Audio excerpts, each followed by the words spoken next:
$6 tickets to a championship series. Empty seats echoing through what should have been the league's biggest moment. And two of the WNBA's most celebrated stars standing on the court, realizing that without one specific player, nobody seemed to care anymore. What happened during the 2025 WNBA Finals wasn't just embarrassing. It was a brutal wake-up call that exposed the uncomfortable truth the league had been desperately trying to ignore. Picture this. You're A'ja Wilson or Jonquel Jones. You've fought through an entire grueling season, battled through the playoffs, and finally made it to the championship stage. This is supposed to be your moment. The cameras, the crowds, the validation of everything you've worked for. Instead, you walk onto the court and see rows upon rows of empty red seats staring back at you like a ghost town. The energy isn't electric, it's non-existent. And when you check the ticket prices online later that night, you see seats going for less than a large pizza. $6 for the finals, the WNBA Finals. This wasn't supposed to happen. After the record-breaking 2024 season that saw arenas packed to capacity and television ratings that nobody thought the WNBA could ever achieve, everyone expected the momentum to carry forward. The league had finally broken through, or so they thought.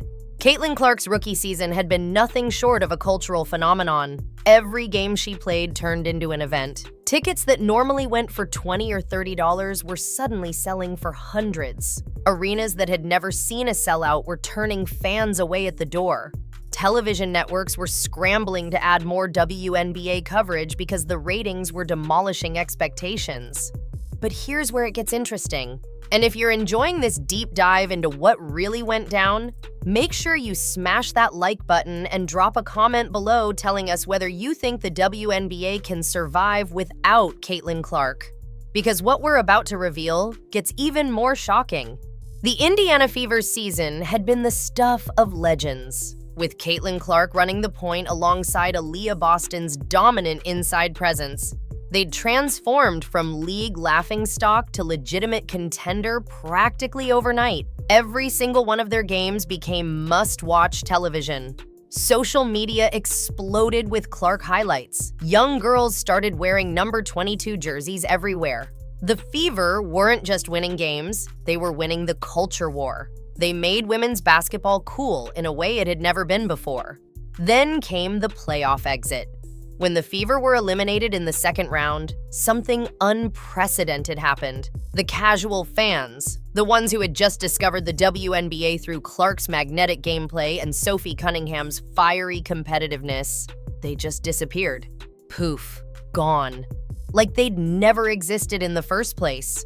The television ratings didn't just drop, they cratered.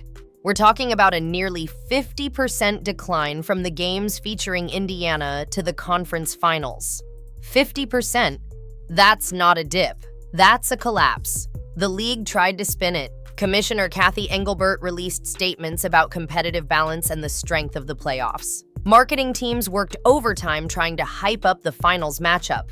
They pushed A'ja Wilson's MVP credentials, talked about championship legacies, tried every angle they could think of, but the numbers don't lie.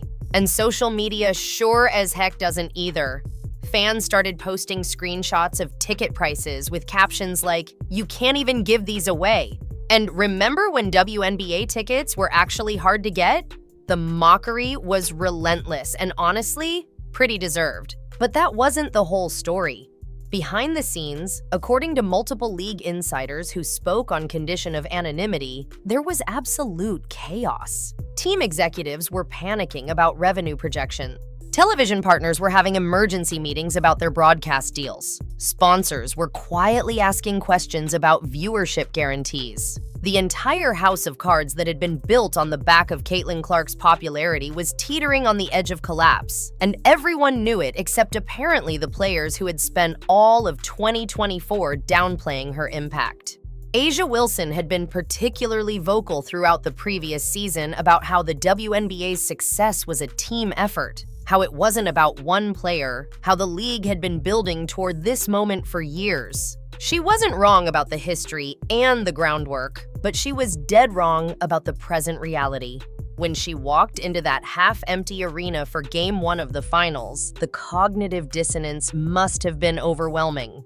This was supposed to be her coronation, her moment to prove that the WNBA's stars could carry the league without the rookie sensation everyone was obsessed with. Instead, it became the most public humiliation imaginable. The footage from those finals games is genuinely hard to watch if you care about women's basketball.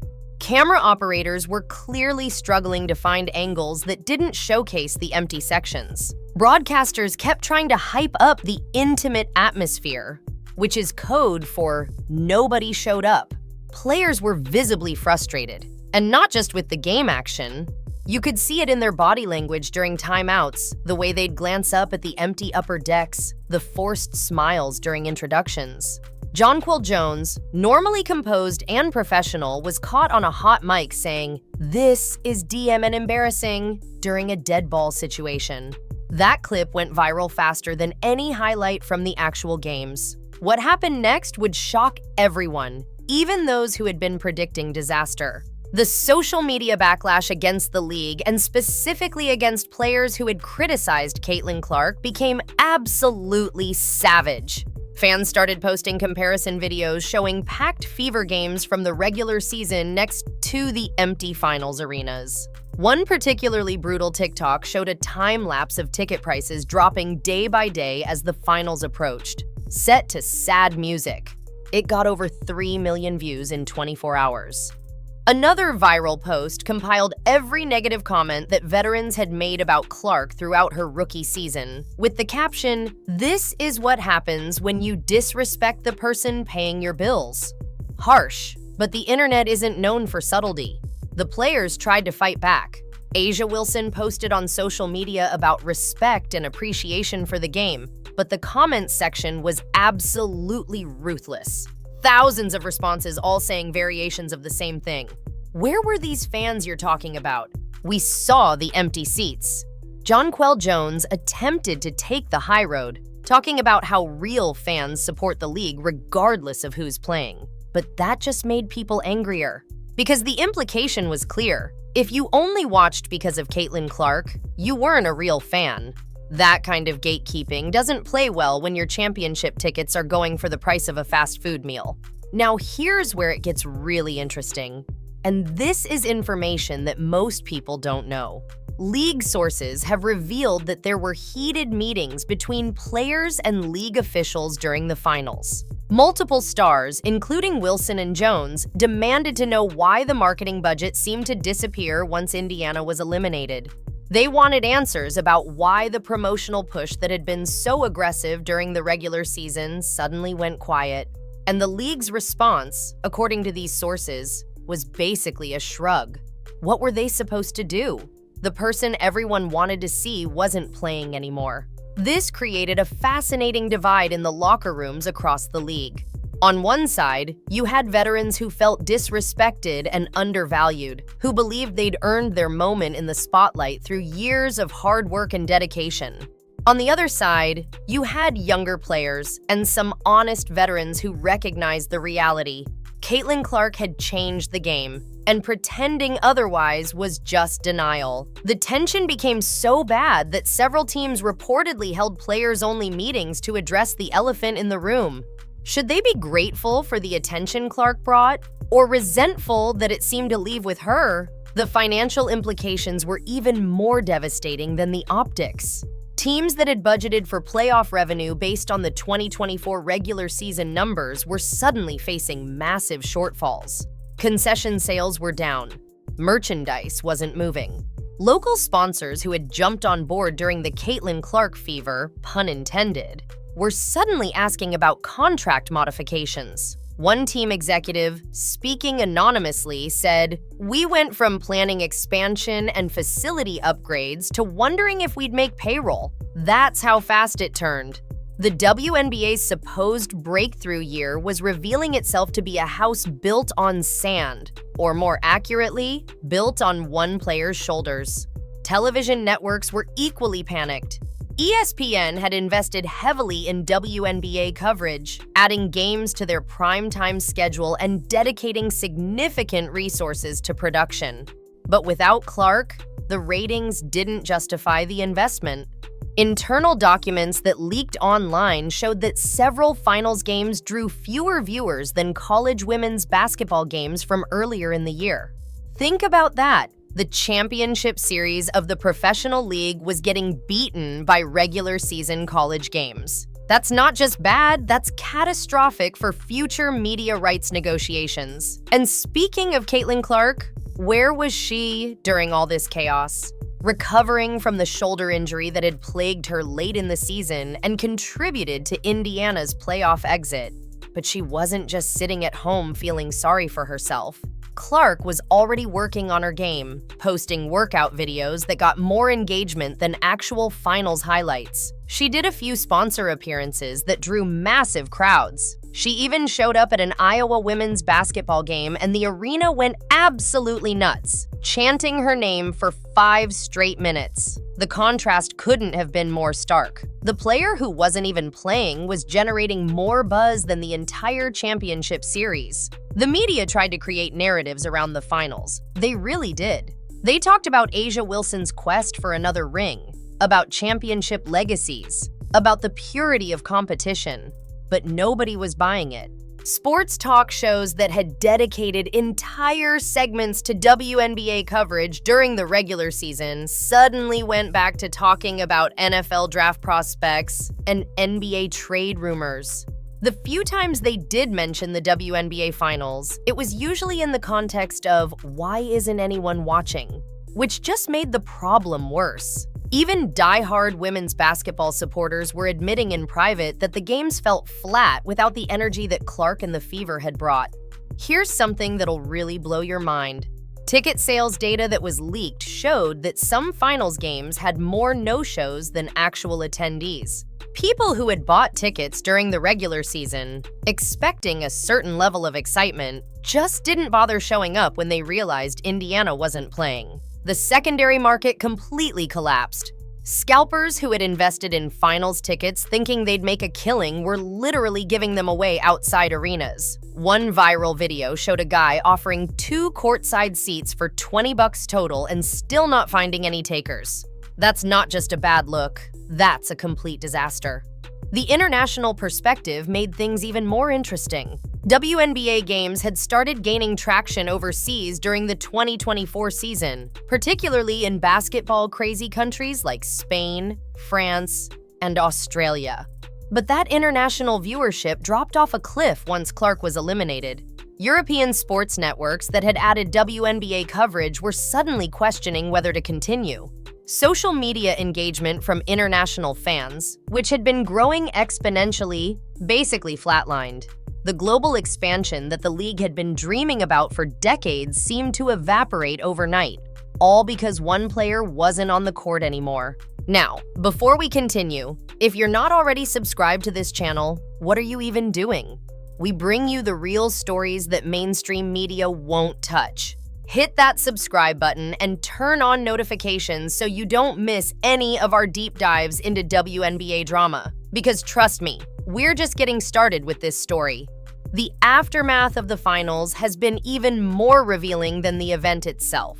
In the months since, several prominent WNBA figures have quietly changed their tune about Caitlin Clark's impact. Players who spent all of 2024 saying the league's success was about more than one person have started acknowledging in carefully worded statements that maybe her influence was bigger than they initially thought. A'ja Wilson, in a podcast appearance in early 2025, admitted that the energy was different without certain players in the playoffs, though she still wouldn't say Clark's name directly. It was the closest thing to an admission that many fans were going to get. The league's response has been to double down on marketing for the upcoming season. They've already released promotional materials heavily featuring Caitlin Clark, despite the fact that the season hasn't even started yet.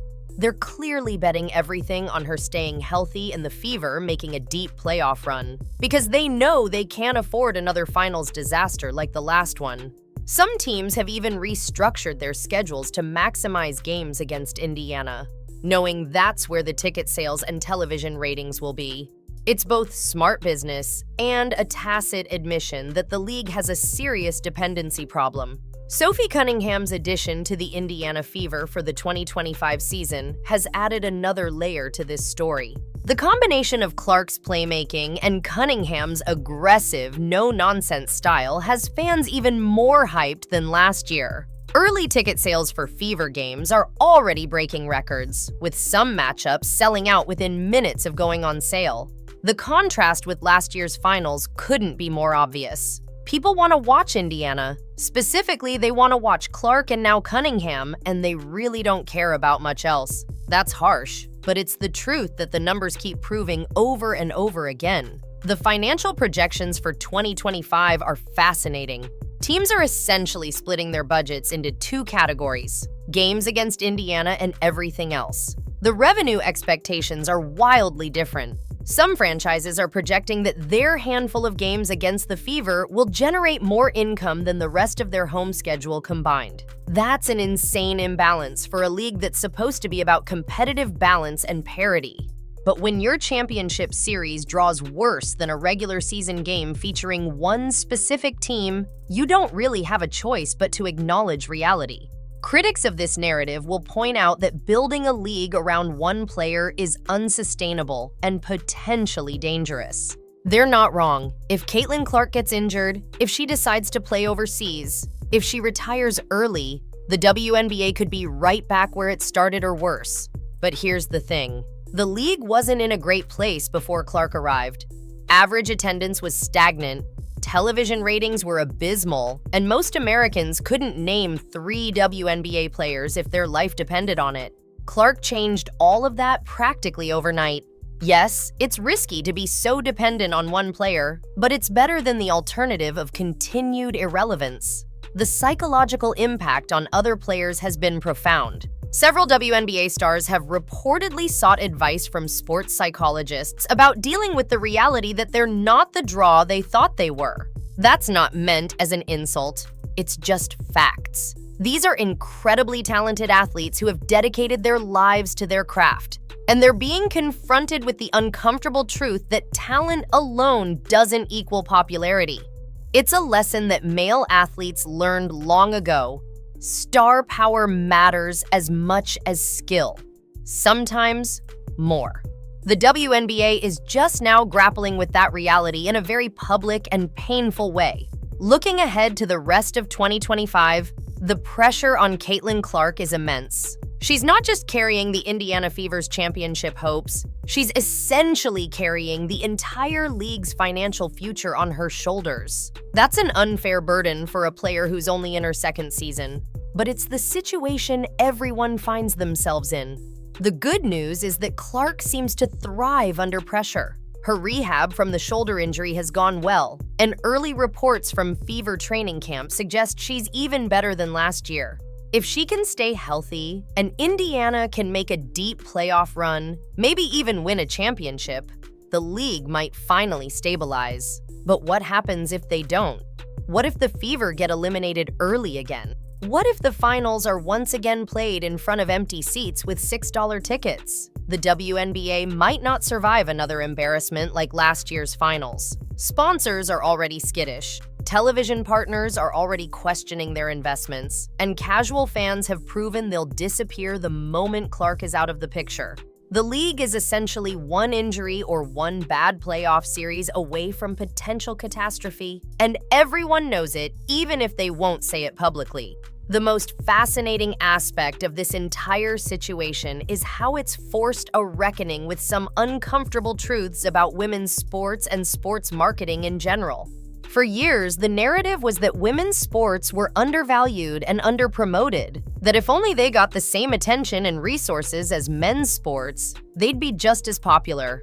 Caitlin Clark proved that narrative both right and wrong. She showed that yes, with the right star and the right promotion, women's basketball can draw massive audiences and generate serious revenue.